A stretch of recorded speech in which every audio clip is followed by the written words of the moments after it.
Good afternoon, everyone, and thanks very much for that introduction. I'm delighted to be here, I'm going to take you through a little bit about some of the research we've been doing recently in the area of customer insight, specifically on the topic of future home. And so my background is in the whole area of customer personalization, and I've spent the last 15 years of my career being on the precipice of what that looks like in terms of strategies to develop personalization with and for organizations and brands in order to drive growth and to be accountable in terms of return on investment. Not an easy thing to do in an era of essentially innovation. If you consider Web 1 and 2.0 have all been new, and most companies have been catching up given the sheer pace of change. And so I've spent most of my career trying to understand consumption patterns, media insights, psychographics, and how people fundamentally develop a relationship with technology and the impact that that has in terms of customer acquisition, retention, lifetime value, etc. I do have the privilege of working in the dock, as Declan said, and so that comes with a unique perspective in terms of being able to bring lots of different skill sets and multidisciplinary teams around this big problem. And so what is this big problem? This big problem is not necessarily a problem because it's more of an opportunity. And so what we were looking at was lots of industries were coming to us and asking us, what's the future of the home, the smart home, the connected home? What's the blueprint from a technological perspective that we need to be designing in order to be fit for purpose? How do we compete when the nature of consumer interaction with brands could fundamentally change and is changing? So if we accept that voice as an interface is very, very new, let's just work off the basis that 5 to 6 years ago, people didn't have voice assistants in their homes. That's a massive paradigm shift in terms of, particularly for obviously insurance companies or any type of company that's going to market in a product or service capacity. How do you design for that? How do you design the optimal experience? When a visual search index may disappear, what does brand exposure even mean in the context of discoverability? So that's one teeny tiny little aspect that we were thinking about. But as I said, so many industries were coming to us and asking us this big question around what is the architecture of the future home. And so we decided to look at it purely through a customer ethnographic kind of lens, if you like, and not go the technology route, because the technology route is somewhat futile in isolation of understanding the customer dynamics. But the market is being driven by massive advancements in the area of two particular areas. So one is obviously advancements in hardware, because once you can put a camera, a wireless chip, and a microphone into a hardware device and manufacture it at scale, it's obviously a critical inflection point for new products and services on the market. But simultaneously, if you look at the advancements since 2010 in computer vision, natural language processing, and general pattern identification as a result of machine learning, and those two things converge, then what we've seen is the result of what we're experiencing at the moment in terms of massive acceleration of consumers buying these devices, massive forecasts in terms of having an omni-channel experience in the smart home or connected home. And so those kind of two factors are driving an awful lot of this very positive market dynamics. But then equally, I suppose we were thinking about it from consumers' perspective and thinking, there are other ways to consider design, because design isn't being considered at the core of many of these propositions because there's so much excitement to get the stuff out. You could maybe draw similarity to it being similar to the earlier part of the 20th century when electricity was being invented and lots of things got electrified. Not lots of things stayed or took to the market. Like, I don't know how many people still have an electric can opener or those electric carving knives or anything like that. And so what we're seeing is an awful lot of experimentation, essentially, which is really good and healthy for market dynamics. But it's really important that we have a good handle on what consumer behavior and attitudes look like in this space. And then from the consumer perspective, obviously, I'm sure all of you may also feel this anticipation to want to be able to deliver a customer experience that is at a threshold that is just as good, if not better, than the likes of some blisteringly impressive customer experiences such as Uber and Airbnb. And they are the two most quoted, but certainly Revolut and others Lemonade and insurance, obviously, I'm sure, are often quoted as well. But that is obviously, that's a line in the sand in terms of the expectation. And so the nature of the affordability, because the prices come down significantly on many of these devices, consumers can afford them. You're looking at price points of maybe only $30 to $40 for digital voice assistants, which a few years ago, they were much more expensive. And yet, simultaneously, what we're seeing, given the nature of the data climate we're living through at the moment, is this kind of tension point around security and trust. And so that wasn't maybe as a sensational a topic 5 years ago. GDPR took 20 years in the making before it formally got launched, and so it has been in the mind, certainly, of European businesses and consumers for many years. However, what we're seeing at a more global level is this particular issue coming to the fore for consumers and becoming much more aware of wanting to consider how their data is used by companies and brands, and what the experiences that are being driven out from that data and what actually is that. So the questions we were asking, as I said, was very customer-centric. And so we were looking at who are the customers for the future home, what is it they actually want, and how do we consider these kind of concerns around data and security and trust. And became apparent from our initial exercise of kind of secondary research that we have the technology to build a future home, but it does remain stubbornly under construction. And as I said, that's the nature of where the market is at to some degree. But also this, I suppose there's this expectation, or it's kind of like a jigsaw puzzle at the moment, to put these things together and make them work in concert in your home is very difficult. And we learned an awful lot from that as we went through this research. There is this utopian view out there. In fact, it probably doesn't even involve that device because that's even too clunky. But I'm sure you've all seen it, where it's this kind of IoT, 5G orientated connected home that is just seamless and perfect, almost somewhat predictable, and will give you absolutely everything you want before you even have the thought. And so I think it's really important as industry that while we all want to be innovative and inspiring, that we are very cognizant of the fact that the nature of wrapping an AI layer around the home is somewhat obtuse. I don't necessarily believe that's what we should even be thinking about. We don't necessarily behave in that way with the other applications in our lives.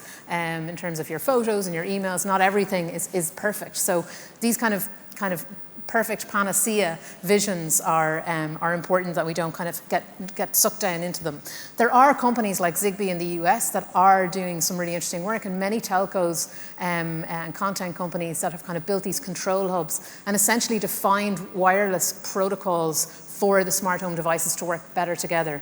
But we're still, in terms of an operating system for the home, if you're using iOS or Alexa or Android, they're obviously the three most dominant ones in the West. But that kind of more generic proposition remains undone, or remains, I suppose, unresolved as of yet. And so what we actually heard was consumers feel like this. They just feel like everything's just disconnected. They get really frustrated. This is a global piece of research across many different regions, and people universally were just really frustrated by that kind of ad hoc, clunky user experience. And if we go back to the point that I just made around that kind of threshold of what they expect in terms of applied predictive analytics and AI and Uber, Airbnb, or any of those other propositions, then the rate of obsolescence, of abandonment, and frankly not seeing any intrinsic value in buying the thing in the first instance becomes a big risk for companies. So the way in which we did this research is probably it's big learning for us as an innovation centre, because I'd love to tell you it was this rigorous, beautifully defined hypothesis that we went in with. We didn't. And we didn't do it purposely. Because I believe that consumers are obviously, as we are all consumers, very useful in terms of being able to derive insight, but they do not necessarily have the answers when it comes to innovation. So we've got to be careful not to rely solely on them as the answers to many of the problems. And so I wanted us as a team to stay very open-minded and then iterate and use action research as a method, as opposed to traditional quant and qual styles of applied research. So, as I said, we did some secondary research. We interviewed anthropologists, historians, people who've looked at the history of the future of the home, which was a little bit of a mind bend, but fascinating people. Futurists, social scientists, psychologists, designers, technologists, which we don't have a short supply of those in the Docker and Accenture. So we carried out a significant kind of chunk of time in secondary research. And then we went into primary research where we carried out ethnographic research. So contextual inquiry was really the method. We did it by way of a video platform. So in some cases we actually did spend time with people for observation, but we built a relationship with our base over many months in terms of re-engaging with them, which was just brilliant because you don't often get a chance to build that rapport and get that kind of unique insight outside of your typical kind of focus groups. The doc is a platform for rapid prototyping and experimentation, and so we had the opportunity to be able to build out some experiments and bring our clients through them, which I'll show you in a minute. And then we ran out a quant survey based on our kind of final hypothesis or insights to validate. I put this in because I love this image because it just looks lovely and sequential, and it's not how it went at all. So it has this lovely, it's kind of mapped out in terms of the way in which we anticipated it would go in the earlier days. This research took 10 months, so it was a significant, I suppose, amount of time. The team at its biggest was 15. It involved software engineers, data scientists, machine learning specialists, some social scientists, designers, and we expanded and contracted as was necessary throughout the process. Initially, the 6 key themes that emerged from the research were these: so sustainability, senior living, spatial changes, advertising, home as a business, and trust and identity. And they were absolutely the core 6 themes that were just repetitive constantly. Any one of them you could plausibly do a PhD in. So we needed to listen for the signal in terms of what it was. There was a combination of what do we think is coming up most poignantly in terms of the topics, and then based on what the industries have been asking us, what is the direction we should go in. And so we placed our bets on trust and identity, really, but we did get an awful lot of insight from the other areas. So this is just an example of one of the experiments that we built out. So based on a lot of the feedback we were getting, we wanted to use this particular device, which was built out of cardboard, and our software engineering team spun it up in a few days. But basically, each kind of yellow button represents a smart home device. It could be a connected fridge with a camera, an alarm, a toaster, a digital voice assistant, whatever it is. And so when you pressed it, the persona spoke about, so with the fire alarm, it said, "Oh my God, Claire's after burning the toast for the 3rd time, or setting off the alarm for the 3rd time this week. I wonder if this is something that we should be concerned about. And if I put this data in the cloud, where else might it end up?" And so that wasn't written by us. That was what we got back from people we were talking to. And they were the concerns that were coming up for them in terms of their data. And so it was really fascinating because in the doc, we have a lot of clients that come in for a couple of days at a time to do innovation sessions, and they're from multiple industries all across the globe, and typically the executive teams. So we got to hijack them, about 25 to 30 of them, over the course of this research, and we got to basically tease out with them how they felt, what were the considerations they were making, what were the omissions they were making as teams as they were thinking about this new smart home or connected consumer. And so the kind of 3 core insights that came out of the research were: the future home is an attitude, it's not a technology. And so while that might seem slightly kind of, flat as an insight, it's not if you look at the headlines and you buy into what's being said in the marketplace, because it's all about the technology. And of course, we care massively about the technology, but we really care about design-centric propositions and experiences. With emerging tech comes emerging tensions. So we identified 6 tension scales, which I can take you through. But that was really interesting in terms of understanding the kind of psychological mindsets that people are in when it comes to the upside of what it means to have lots of technology in your home, the relationship that you're building with it, how it makes you feel about your family, and all of those different dynamics. And then the typical customer archetypes are wrong. And so that's not news. I mean, I think as an industry, general customer strategy has been looking at wanting to step change segmentation strategies for a long time. And in an era of dynamic audiences and where you can build fluid audiences, and targeting capability is so much richer today than it was, it's ever been, really. I think it's incumbent on organizations to be really looking at this from a mindset perspective as opposed to a persona perspective. And so I'm going to I'm going to pull out the highlights of this because you can Google Accenture Future Home and the report will come up, so you're welcome to download it. But it's quite broad, so I'm going to focus on the greatest hits of it. And so, needless to say, what home means to people, if you're privileged enough to have somewhere you call home, the hallmarks of it are comfort, safety, and control. And really, when it comes to technology, that aspect of control became so apparent in this research. And while people want to use technology to create a sense of security, and absolutely security, it makes people, 60% of people said it makes them feel more secure in their home. So it is huge as an asset or an investment for people. But control was really the main thing that came out in it. And so it was really interesting how people design their lives and their habits with their families on a daily basis and weekly basis, and the kind of hacks that they use in terms of using, baby monitors for all sorts of eavesdropping and using cameras in really creative ways. And so it was fascinating from that perspective. And I think it's really interesting in terms of designing. What does it mean to design an insurance proposition or any type of proposition when you know that the mindset or the need is control? So should you be playing into that, or should you actually be trying to rebalance it out? Because if we look at what the attention economy has done to what many people are experiencing, you could argue that actually I think in marketing and media, certainly the last 15 years has been all about engagement. It's been all about just drive engagement. And it's got us to a point now where we'd have to question, has that level of engagement, does it really drive growth and return on investment for companies? Does it improve your customer acquisition costs? Does it improve the metrics of how the business needs to function and grow? Or is it playing into this kind of anxiety around, which essentially, I suppose, the counterpoint of which is time well spent. So people are really questioning, is the quality of the time I'm spending online and with technology, be it on a smartphone or actually watching TV streaming? So they kind of associate it all as one thing. And so I think it's really interesting when it comes to designing for those dynamics and really questioning ourselves as regards how to interrogate that by way of consequences and unintended consequences. So when you look at the emerging tensions, it became very apparent that these 6 in particular are the ones that are the strongest. And so easy and fun remained the ones that are, I suppose, in every single market. If obviously know the marshmallow test, no surprise that we all want something easy, something fun to excite us and entertain us. But connected and isolated became the deepest kind of insight around this whole piece of research.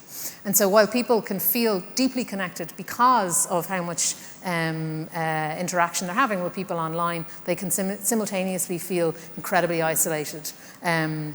And so what came up was actually really interesting, and this did surprise us, definitely surprised me.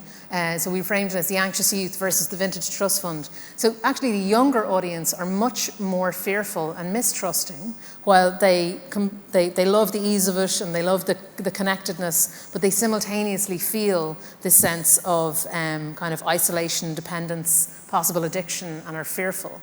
And so again, this is about the design implications and considerations. And yet older people, which I think as industries typically we've ignored in terms of digital media largely, and so with older people, they're much more footloose, fancy-free, and they have much more positive attitude towards entrusting this and associate it with fun and connection, which may be understandable given the nature of the fact that they may not be in close proximity to their family or their community. And so senior living, not that I'm suggesting that 65 plus was all senior living, it wasn't, but that did come up as an issue in terms of how they perceive the importance and benefit of technology in their lives. We split it out with families with kids versus without. We didn't think we would need to, but we did need to because the behaviours were so different, and so it would have been negligent of us to just put it all into one bucket.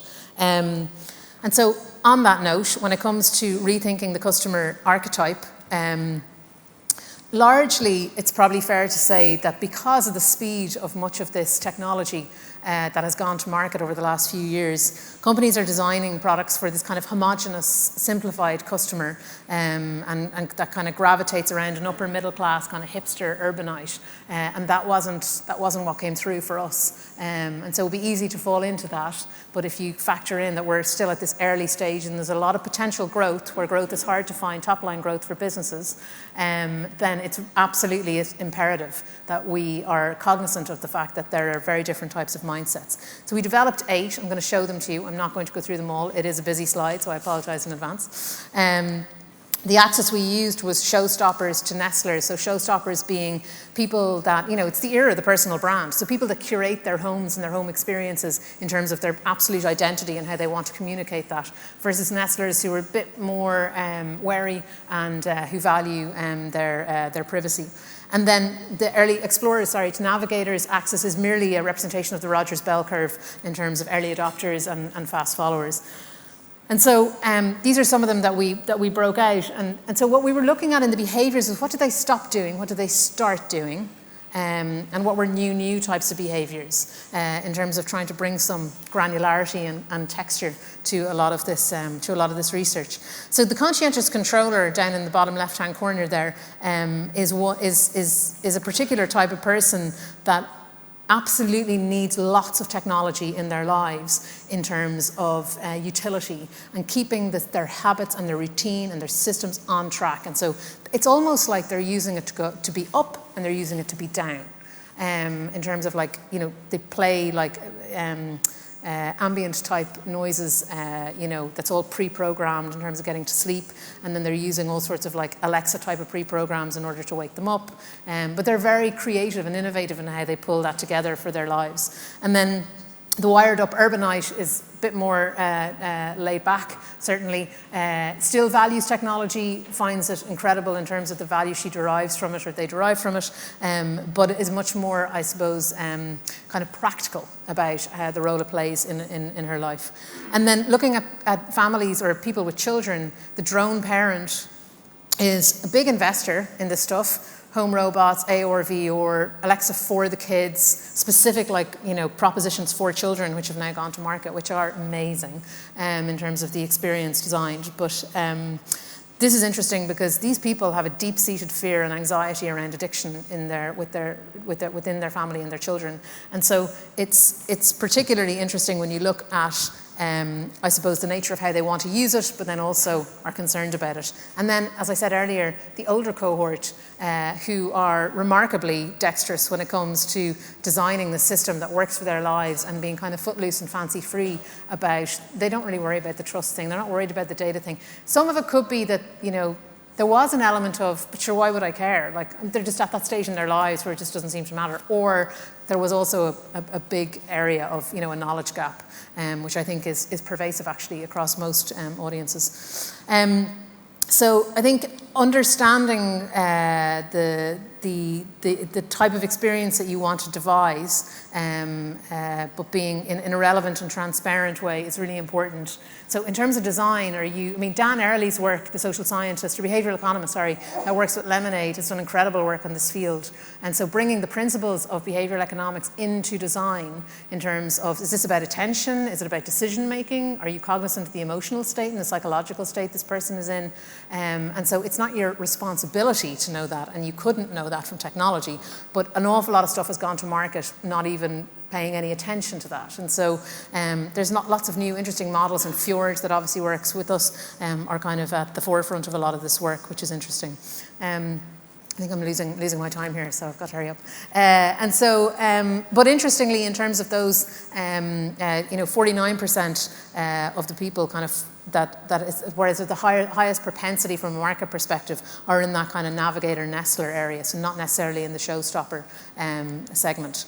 And so I think the kind of 3 questions are: how does your smart home customer fit in with the future home? So do you even know your kind of digital native customer today? Does your marketing talent understand the complexities? And might not be your marketing talent, it could be your product talent. It depends on how the organization is structured. And are you aware of the tensions and mitigating them? So that's it. Thank you for listening to the Research of the Future Home. Appreciate it.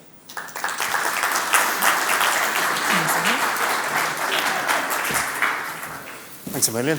That was amazing. And I've just managed to turn this off the review screen. So I'm just going to go back in here and get the questions back up. We've got a good few questions actually around a similar sort of issue, and I'm just going to group a few of them together. Sure. For insurers, we often are told that the customer must be, and customer benefit must be at the core of everything that we do. And I think you hit upon it in terms of legalizing the game changer and emerging tech and emerging tension. I'm just wondering, how can you get the lead and lag for companies? Where do you think they should be sitting in that? Should they be responding to anticipated demands, or should they actually be creating those demands through their use of technology? Yeah, it's a great question. I think to a large degree, I think it comes, so I think they should be leading it. Okay. However, I say that with an awful lot of sympathy to the fact that it's easy to say that. It's very difficult to I suppose, unleash a culture of experimentation, because in order to lead it, you need to have a culture of experimentation, because it is, you can't do it in a traditional kind of product development way, because there's an awful lot at stake in terms of investing in, an innovative product and releasing it with a full kind of, go-to-market plan, and then what if it falls over? And so the nature of the companies that often get referenced in terms of how competitive you need to be in the kind of like large tech companies that have been massively successful, what is absolutely unique to their culture is experimentation. And so even looking at Amazon put an awful lot of investment into Fire as a mobile and a device, and it wasn't hugely successful. In fact, I think they've cancelled it. But what they've done with Alexa as an operating system has been the absolute antithesis, because they've led the way. And I know everyone kind of doesn't like Amazon being mentioned, because it's very difficult for legacy businesses to compare themselves. But merely the culture of experimentation is enough to start to lead, to start to put things out into the market and get some initial feedback and iterate the design and the development of it. And can I ask just a related question to that? The culture of experimentation, do you find that is difficult to embed in traditional corporate structures? Where do you see in your experience as the best way, as a gateway into that? It's really difficult. It's really difficult in the doc. It is. It's hard, because it comes with an appreciation and an acknowledgement that an awful lot of experiments aren't going to be very successful. They take time. And so there's this kind of language that, and kind of, assumption that if you experiment, it's fast and you fail fast, and you don't, because machine learning and AI takes an awful lot of time to invest in and to be approximating to a point that you can actually run the test. So I think it's very difficult for corporates to incubate experimentation. I think it's the way Accenture, and I don't mean this as a plug, but I think I joined Accenture 3 years ago as a founding member of the doc. And the reason I joined was because the way Accenture were doing innovation, they were keeping the innovation team, they scaled it, so we had 200 to 300 people that we were hiring in the first year. They were bringing in multidisciplinary teams that weren't just co-located, they were actively working on projects, and we were in close proximity to the main business, but we were in a completely separate building. And so those three factors were the hallmarks of our success, actually, when I look back on it. And so that's a cute little way of saying it. There's been lots of ups and downs, but I think that is probably, it's a big risk. However, I think it's necessary, because I think an awful lot of money gets lost on, innovation teams behind frosted doors, or there's a lot of showcasing, and there isn't tangible value extracted from it. I'm very conscious that a lot of my board members are standing over there by the Okay, wall. well, we better but go. I'm going to go for one last one, so sorry guys, just one last one really quickly. And that's around, because I think it's very pertinent to our sector, and a number of questions we have relate to it. Behavioural data, so customers giving up behavioural data vis-a-vis their desire for customization and instantaneous service. Yeah. Do you see that changing much since you've started to look at these issues, or does it ebb and flow, do you think? I think I think in Europe it's obviously quite different because of GDPR, and so there's a natural sense of kind of security and safety around people imparting their data. I think as people learn and become more conscious or conscientious of what how that data is used, I think that's something to be mindful of. But if you're always staying on the right side of honouring the value of your customers and what they mean to you, and you are being genuinely transparent, because I think a lot of people will ask a lot more questions over the coming years, and certainly a younger generation are going to be blisteringly demanding in that sense. I think you've got to be prepared for designing for that, which doesn't take much. It just takes investment in a cracking design team. They tend to be restless enough to keep everyone on their toes. So. Claire, that's brilliant. Thanks a million. Thank you so much. Claire Cullen.